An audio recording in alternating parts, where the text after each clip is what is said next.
To you the podcast Wounded Hearts, Wounded Churches. We discuss a range of topics that include addictions, religious abuse, and recovery. This live platform offers meaningful questions and answers, a counseling continuum, and valuable feedback from professionals and others who have been through the process and are healed, forgiven, and reconciled. If they can achieve this, so can you. This program can be heard on iHeart, Stitcher, Amazon Music, Pandora, Apple Podcasts, and others. Make no mistake, this podcast sustains and implements three things: healing, forgiveness, and reconciliation within the Church of God. Thanks for listening.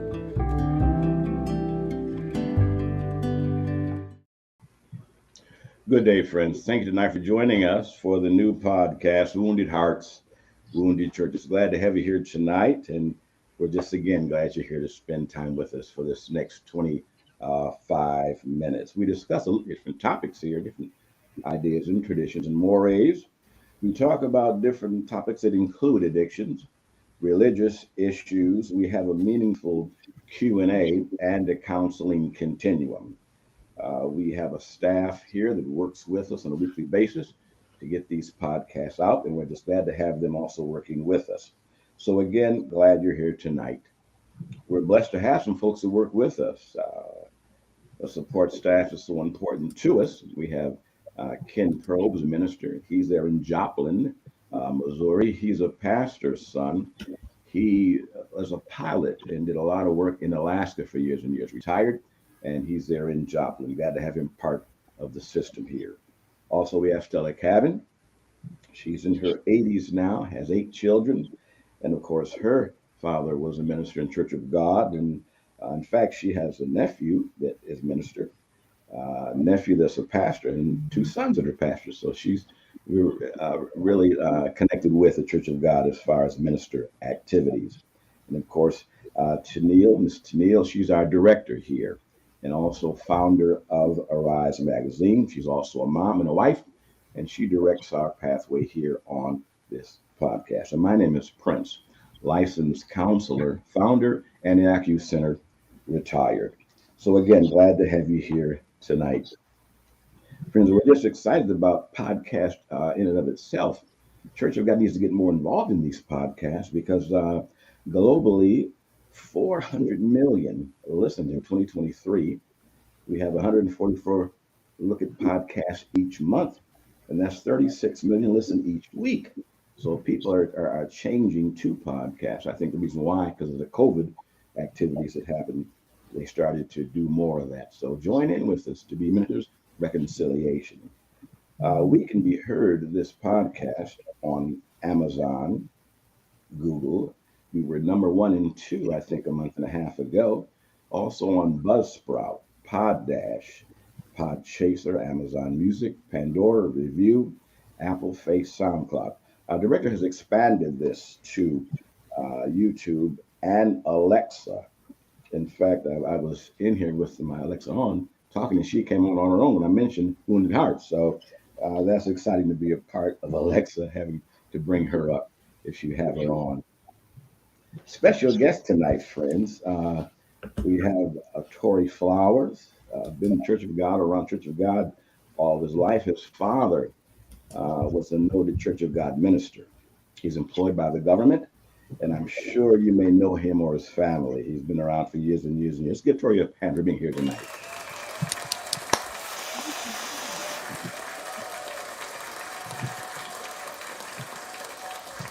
Awesome.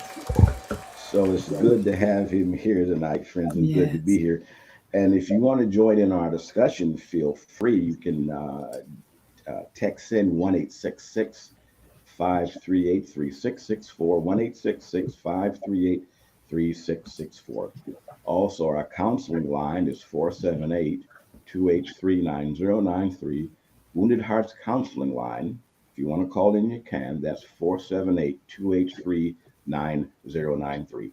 Also, we have an email for Wounded Hearts, and that is REE EECHONE at AOL.com. Again, that Wounded Hearts email is REEEECHONE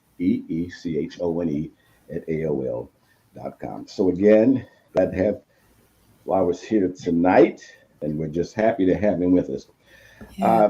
Torey, our young people, we're so burdened about so many have left the church, and I want to take you back to when I was a little guy. Do we have those slides up? Yep, we sure do. And just to get us a flavor of what I'm talking about here, I was here at my old church years and years and years ago, and we had a lot of young folks here. Junior church. Here was the young people's choir. My dad was director there in the middle there. You see him, director? And just people everywhere, young people everywhere. And of course, here again, we had, I think, 3 buses we would pick up for Hmm. church, and just young folks, junior Sunday school, just exciting. So many, many, many young people. And today I can hardly count 20 that are still serving God that I know of. And also, it's not just it's there, but friends, I've been to, I believe, 7 countries in church activities. It's the same thing there. Young people, especially in the European countries, the decreased young people coming to church, and this number is even increasing here in America. Right. So we're just trying to see what avenues that I can do. What can I do to try to reach young people? So, Tori, tonight, what can I do as an individual, 67-year-old guy? What can I do to reach our young people, in your opinion? It's hard to pinpoint one thing that one person can do to try to get young people back into the church. I mean, and that's a twofold answer because you have to speak in 2 different young people because you have Okay. your young people that grew up in the church. That's a totally different conversation. Whereas it's trying to get young people that are have never heard of the church to get into Okay. the church. Those are like 2 separate answers. Thanks for that. Let me say this. Thanks for, I'm glad you're here, man. I'm good to see your Yes. face. I'm telling Yes. you, I'm Yes. enjoying you being here. Okay, let's take those 2 different groups. Those that grew up in church, what can I do? Any suggestion how I can reach those young folks?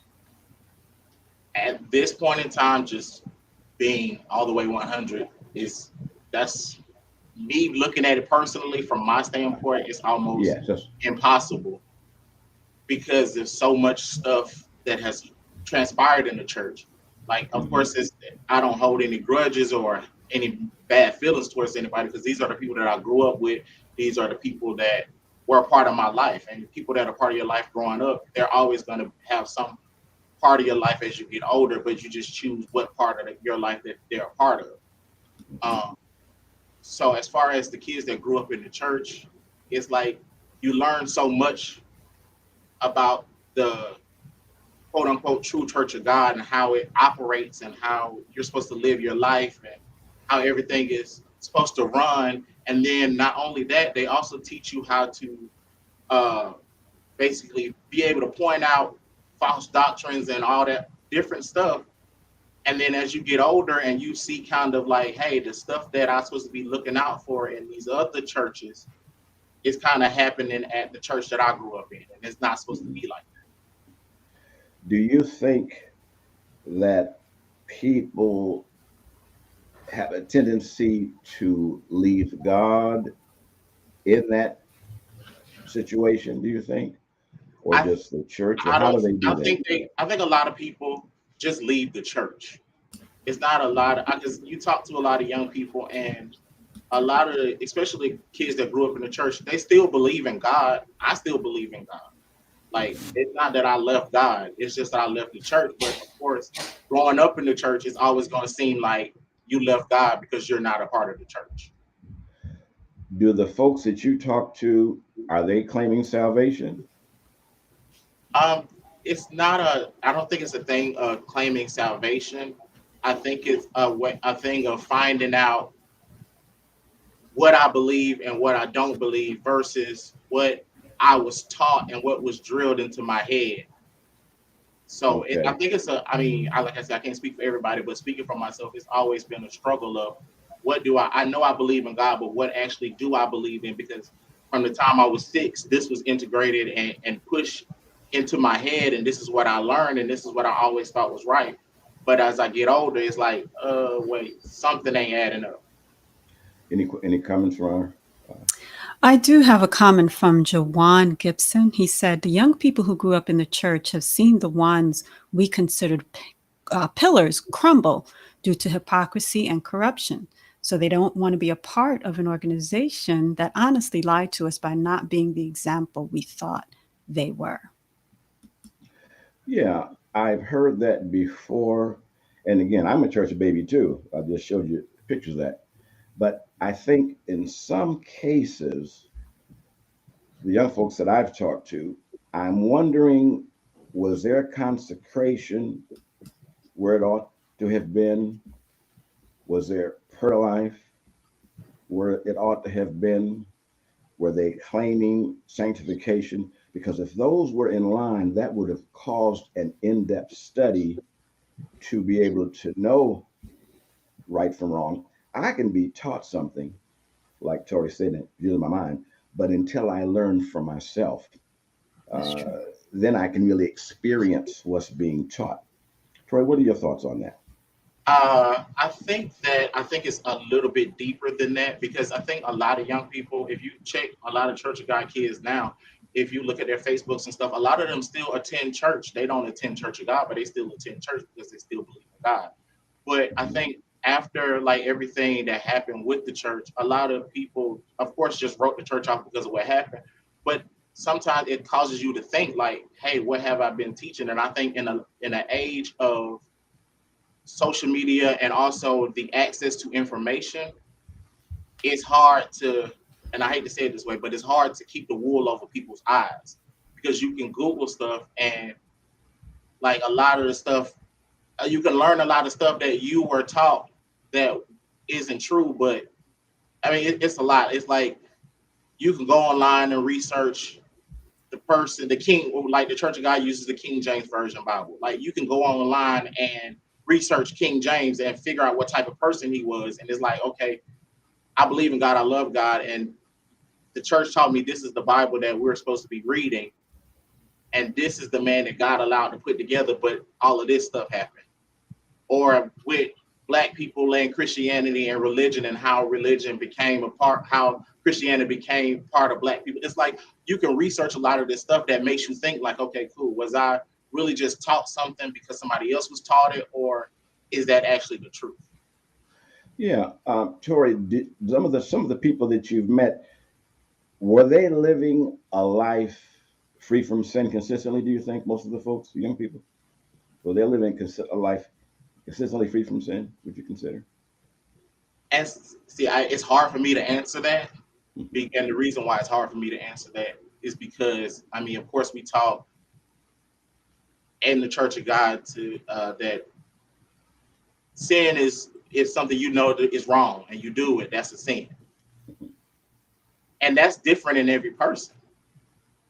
That's what I personally think, that it's different in every person. So you can look at somebody and say, "Oh, you're doing that wrong," or "That's wrong," because you see it in your eyes as wrong, but nothing their conscience has told them that it's wrong. So I can say that I'm looking at it on the outside that it's a sin, but to them, is it a sin? That's but as far as but if you're asking me in form of how the church stands, then I don't think so. Is there another question from our listeners? Just comments. I have a lot of comments coming in. I'll take one Okay. from Melissa Elise. She said, we were told that the only people saved were those who sit in Church of God pews. But I grew up and discovered there are more people saved than those who follow our customs and traditions. Only sin against God makes one a sinner, is Melissa's comment. Sure. And to the young people, it's imperative that if you have these questions, go to the minister, because Sunday morning service, like again, going to the Church of God, it's an exhortation. But what's needed is to sit down and It's talk true. about these things. Very Now, she true. mentioned Church of God, and what I think the ministers mean by that are those who've been saved from sin. So it's not so much a denomination, but those who've been saved from sin. Another question coming in. Yes, Carrie Ann asks, do you think some use church downfalls as an excuse to leave because they didn't want to uphold the standard? I've heard that. Carrie Ann, thank you. We're good to have her again. Like I asked Torey earlier, if a person gets saved from sin, and it talks about what we know is wrong, which thank you for that, Torey, clarifying that we know it's wrong, and then we go on to be sanctified, where our heart is made pure. I think the odds of us leaving or getting into issues are diminished because the Spirit of God working in our lives. So yeah, I think some people can use the confusion that might come up, whatever, as an excuse. But one thing we've got to be honest with our never dying soul. We've got to be honest with that. It's true. To know right from wrong and to do what God has shown you through his word. Now, Torey, I agree. I've got about 9 different Bible types and I compare them. And there are some differences. But what it comes down to is that experience of God delivering from sin and taking us on to perfection. Torey, what advice would you give individuals who have left the church? Well, any advice would you give them? I'll give them the same advice that I took for myself, and that's from the Bible. It says, "Work out your own soul salvation." Like, you got to figure it out for yourself. You can't allow what happened. Like the person said, yes, some people do use the church splitting up and all of that as an excuse to leave the church because they wanted to leave all along and they need an excuse to leave. But some people are actually have to step back because it's all confusing. It's all a mess. So sometimes you got to step back and figure it out for yourself. A pointed question. Do you trust any ministers today? No, None at all? none, Not one? not a one. How about brother? You trust Brother Moon? I love Brother Moon. I But you love don't Brother tr- Moon. but you And don't if trust me. I needed something, I know Brother Moon would be there for me. But when it comes to like the church and all of that, no, sorry. Well, let me ask this. I'm going to put myself on Front Street tonight. Trey, you've known me for what, about 30 years, right? Yes, sir. I'm going to put myself on Front Street here. Have you seen any sin in my life? Not that I'm aware of. Any wrongdoing in my life? Not that I'm aware of. You've heard some things, I'm sure, but for your own example. So what I'm saying is, trust is important, but we have to have God to lead us in these things. So because we got to face God one day, we want to make sure we are where He wants us to be. Any questions from our listeners? We sure do. Mr. 313 asks, were the pillars held to a way higher standard than they should have been? I don't know. I don't know. Not, It would depend. Oh, go ahead. Dora. no, sorry. I would say I don't think so. I think that that's one thing like about the church that growing up and getting into it and learning, like it felt right. Everything that was being said sounded right, and everybody that I knew and looked at seemed right. You know what I'm saying? Like it wasn't like this person was this standard, this person was this standard, until stuff started coming out and it was like, okay, everybody else is kind of put on Front Street about what they have going on, but because it's one of the pillars in the church, we're gonna try to keep this hush hush, and then next thing you know, the church is just split beyond compare, seems like. And then nobody, I mean, of course we hear rumors, but and I think that's another one of the problems that the church has. Like it doesn't address stuff, and it seems like that's what goes on in every other church. Like stuff happens, it gets swept under the rug. People are able to gossip about it, and you get bits and pieces of the story, and parts of the story you get might not be true, and you don't know what parts of the story are true because the church doesn't openly discuss it, especially if it's one of the pillars in the church and something is going on. It's like, hey, this is what happened. You don't have to go into detail, but you got to let people know something what's going on. Again, friends, if you want to call in or text in, you can. That number is 1-866-538-3664. 1-866-538-3664. In our last few minutes here, friends, I went to a dentist some years ago, and he caused me a lot of pain. He really did. But I kept on going to get my teeth cleaned at other dentists. You know, I went to a lawyer, and this guy really did me a bad job. But went to another lawyer years later. So because the lawyer and the dentist I met when this bad, I didn't throw it all out together. So what you're seeing is not new. Issues arise in the home, they arise at the job. And so we're there to work these things out together. The devil loves division. I mentioned to you last month, 30% of families end in divorce with the families. And so we're seeing division, and we want to do what we can to maintain unity. And that's so important. Tori, for young people, what's the biggest temptation they face being a young person? Hmm. Biggest temptation they face? That's as far as our Church of God child. That's I guess it's different for each child. I guess maybe the main thing could be a fear of missing out, like you're missing out on something. Um, or like when you get older and you get out and you go to college and you meet other people and it's like almost like you've been held in a box and you know nothing. And I think that's one thing the church can really change is about being able to teach the Bible and teach what the Church of God stands for and all of that, but also exposing our young people to other things. Like there's other things outside of the world and seeing that kids can be exposed to that's not that way we won't be so left out here. Because I know like once I got older and left the church, I was like a fish out of water because I had no idea what was going on because I've been a part of the church my whole life. Tennille, you're a church baby. Any comment from you? No, I could definitely relate to him. But I think you mentioned something that was very profound. It is a personal experience. I mean, it's one thing to know, but it's something else to experience that. And I have realized after I became a Christian, what I thought I knew and what I experienced were two totally different things. So, it depends on the individual. I could definitely understand what Tori's referring to, but I think it's on a personal level. If you not only just listen to what you've been taught, but actually do and apply what you've been taught, I think you can have a better and more different results. Right. Tori, were you sanctified and saved when you were in church? I mean, back then I would say yeah, but thinking about it now, based on how the church, if you really deep it dive into what the church believed and how you should live, I don't think so. Um, but You know, when I left the church, my life went to shambles. I left the church when I was about 14 years old, and man, I mean, I was shielded, thank God. But when I got out there, it was horrible. It was, I mean, I was doing what I wanted to do, but there was no peace there.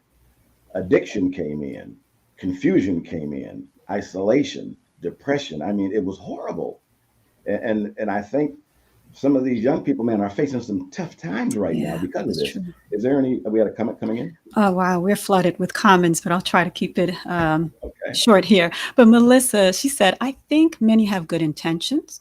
The church is made of humans and there is peer pressure. Some people, considered pillars, do and say things they hear or see others do. We church kids are affected by the lack of authenticity among the saints. There is a tendency to deny children and saints the opportunity to be individuals and get to know God. There is more emphasis placed on image and conformity. Well, thank you for that. We appreciate Yes. any more coming in our last minute here. Oh, wow. Maria Nichols, her comment is teach about the love of God and not hell. I feel like the church scares young people into being saved. Once that fear is gone, they have nothing to hold on to. All right. And friends, we're going to conclude now. Tori, thank you for coming with us tonight. We appreciate that so much. no problem. Those who chimed in, we had a wonderful session tonight, reaching out to our young folks. Young people, I will say this, being a church baby myself years ago, of course, it's important that you get to experience yourself. The Bible offers sanctification, being saved, growing in grace. those things have got to come first, because that's what's going to root you. And if you don't, you'll be swept away by so many things. And that happened to me. I was swept away, a young person, and I was swept out to sea with no boat, and I almost drowned. So what I'm saying is, if you're in the church, let God save you from sin, and then go on to get sanctified. And the Bible will teach you how to do that. And then that will root you, and that will stable you, and that will keep you.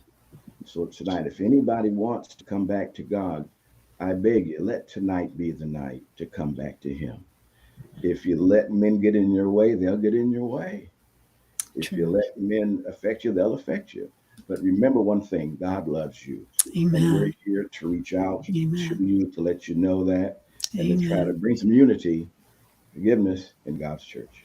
Torey, thank you. Our director, thank you. Thank you. Lord Yes. bless you. Have a Thank good you. day. Amen.